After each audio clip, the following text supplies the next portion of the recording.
Hi, everyone. You have to understand, comprehend, and embrace the phenomenal change in the trajectory of world and Jewish history that took place last night. Now, we always use the words never again, and it's become an empty slogan because Jews are being murdered all over the world, especially in a place where they were never targeted for murder, the United States of America, the greatest nation in the world. Over the past few weeks, it's been so depressing to be Jewish as an American Jew. I'm not even talking about what our Israeli brothers and sisters and people like my children serving in the IDF are facing. I'm talking about in America, 2 Jews shot in the head 2 weeks ago, 5 minutes walk from the most secure place in the world, the White House.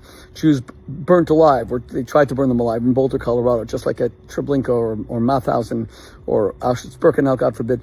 And then suddenly, the words never again went from being an empty slogan to becoming a sacred promise that was executed upon by the state of Israel together with the greatest nation in the world, the United States of America. Let me just be clear. Iran was and is absolutely planning a second Holocaust. They have said it repeatedly.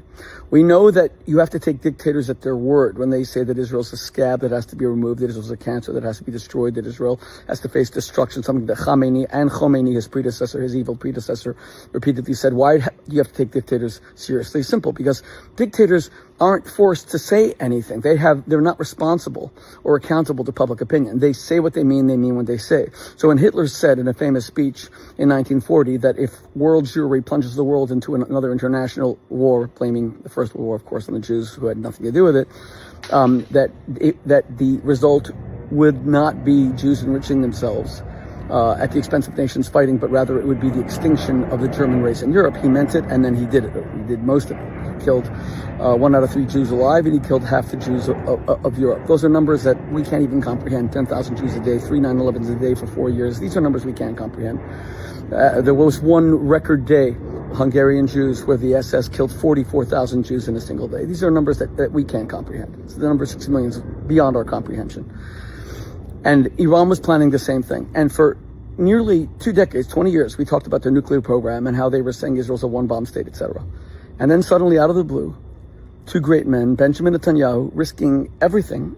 He's already being tried during a war over taking champagne and like cigars. I mean, how stupid is that? But he already has half the electorate that hates his guts and the Israeli media that's after him constantly.